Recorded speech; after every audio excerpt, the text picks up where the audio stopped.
The invitation arrived 2 weeks before the engagement party. Not by mail, not in an envelope like everyone else received. It came as a short message from my sister. Family dinner. Dress simple. We need help serving. That was it. No congratulations. No explanation. No real invitation. Just instructions. For most people, that message might not have meant anything unusual. But in our family, the meaning was clear.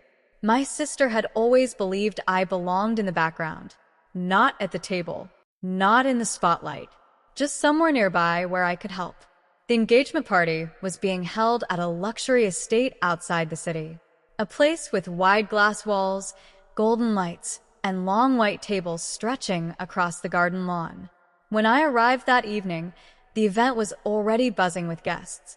Elegant dresses, expensive suits, soft music drifting through the evening air. Everything looked perfect, except for one thing. My sister handed me a serving tray. "You'll help the staff tonight," she said quietly. Her fiancé stood beside her, smiling politely, but saying nothing. My brother laughed softly. "You're good at staying busy," he added. I nodded, not because I agreed, but because I already knew something they didn't.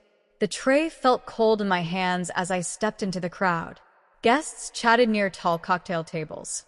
Business owners and investors moved through the garden shaking hands and exchanging polite smiles. The engagement party wasn't just a celebration. It was a networking event. My sister wanted to impress important people, and I, apparently, was not one of them. As the evening progressed, I moved quietly through the garden carrying glasses and refilling drinks. People barely looked at me. Some assumed I was hired staff. Others simply didn't notice me at all. My brother walked past once and whispered, "Try not to drop anything." I almost laughed, because the truth was, everything tonight depended on me not dropping something. An hour later, my sister stepped onto the small outdoor stage set near the fountain. The music softened. Guests gathered closer. She lifted a champagne glass. "Thank you all for coming," she said with practiced elegance. "We're honored to celebrate this new chapter with all of you." Polite applause spread through the garden. Then she continued, "We're also grateful for the incredible business opportunities this evening brings." That sentence made several guests smile, because everyone there understood what she meant. This engagement party was meant to attract investors. She wanted funding for the development project her fiancé had been promoting for months. Luxury apartments, private clubs, a massive real estate plan. But the project needed approval from the city council. And the city council answered to one person, the mayor. My sister finished her speech and stepped down from the stage. As the music returned, I noticed something interesting near the entrance gate. A black car had just arrived. The driver stepped out first. Then someone else followed. A tall man in a dark coat. Several guests turned toward the gate immediately. Whispers moved through the garden. "The mayor? Is that him?" My sister looked stunned. She hadn't expected him to come. The mayor rarely attended private parties. He walked slowly through the entrance, scanning the crowd. People rushed forward to greet him. My sister quickly adjusted her dress and approached him with a bright smile. "Mayor, thank you so much for joining us tonight," she said. He nodded politely, but his eyes moved past her, across the garden, directly toward the tray in my hands. For a moment, he didn't say anything. Then he spoke. "Excuse me," he said calmly. "Is she here?" My sister blinked. "Who?" The mayor pointed gently across the lawn. "At me." The garden fell strangely quiet. And for the first time that evening, everyone turned to look at the person holding the serving tray. For a moment, no one moved. My sister followed the mayor's gaze. Her expression shifted from confusion to disbelief. "You mean her?" she asked. The mayor nodded once. "Yes." My brother laughed awkwardly. "I think there's been a misunderstanding," he said. "She's just helping tonight." The mayor didn't answer him. Instead, he walked across the lawn, straight toward me. The quiet crowd parted slightly as he approached. I set the tray down on a nearby table. When he stopped in front of me, he smiled. "I'm glad you came," he said. "I wasn't sure you would." Several guests exchanged confused looks. My sister stepped closer. "You two know each other?" she asked. The mayor turned slightly toward her. "Yes." Then he looked back at me. "She's the one who reviewed the redevelopment proposal." A ripple of whispers moved through the garden. My sister's fiancé frowned. "What proposal?" The mayor spoke calmly. "The one your company submitted to the city council." My sister stared at me, because suddenly the situation looked very different. Her fiancé spoke again, slightly defensive. "Well, we're still waiting for approval." The mayor nodded slowly. "Yes." He paused, then added something that made the entire party freeze. "And the final recommendation comes from her." The silence was instant.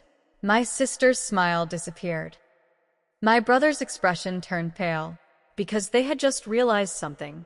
The person they had asked to serve drinks tonight was the person responsible for evaluating their entire project. My sister's voice came out carefully. You work with the city?" I picked up the tray again and set it aside. Then I faced her calmly. "I review development approvals." Her fiancé stepped forward quickly. Wait. "No one mentioned that." I shrugged slightly. "No one asked." The mayor crossed his arms.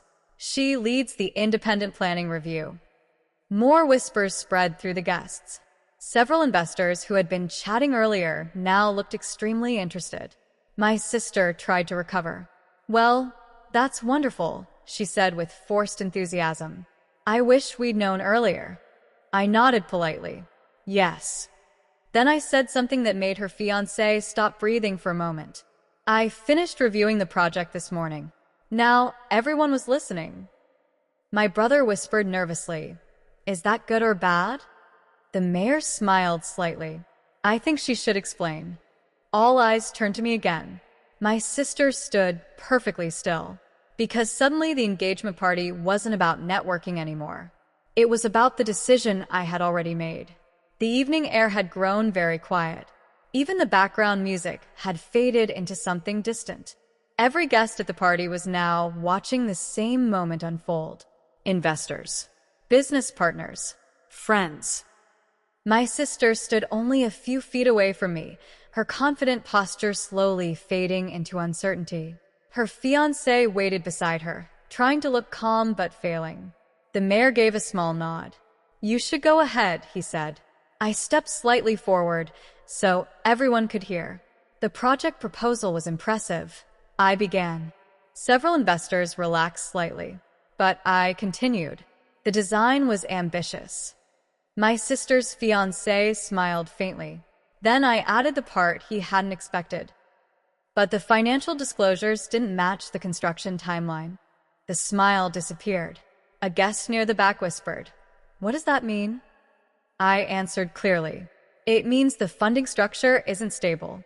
Several investors immediately began murmuring to each other. My sister's fiancé stepped forward. "That's not accurate," he said quickly. "We have private partners." I nodded. "Yes." Then I said the final sentence. None of them provided confirmed guarantees. The mayor looked toward the guests. "That's correct." Now the investors were paying very close attention, because without financial guarantees, the project could never receive approval. My sister spoke softly. "So, what happens now?" I looked at her calmly. "The application has been paused." Her fiancé froze. "Paused." I nodded. "Until the financial structure is transparent." One of the investors shook his head. "That could take months." Another said quietly, "Maybe longer." My sister looked around the garden. The confident celebration she had planned had turned into a room full of cautious business discussions. The mayor stepped forward again. "Approval decisions require accountability," he said. Then he looked toward me, and that's exactly what she ensured. The investors slowly nodded. Several guests began approaching me to ask questions about the process. My sister remained where she was. The tray still sat on the table beside her. For the first time in years, she looked at me differently, not as someone in the background, but as someone whose decisions actually mattered. The mayor turned toward the exit. "I should let the evening continue," he said politely. Then he paused and looked back at me. "Good work." He left quietly. The garden slowly returned to conversation, but the tone of the party had changed completely. I picked up my coat from the chair near the table. My sister finally spoke again. "You could have told us." I met her eyes calmly. "You never asked." Then I walked toward the gate. The engagement party continued behind me, but the power in the room had already shifted. And for the first time, I wasn't the one carrying the tray.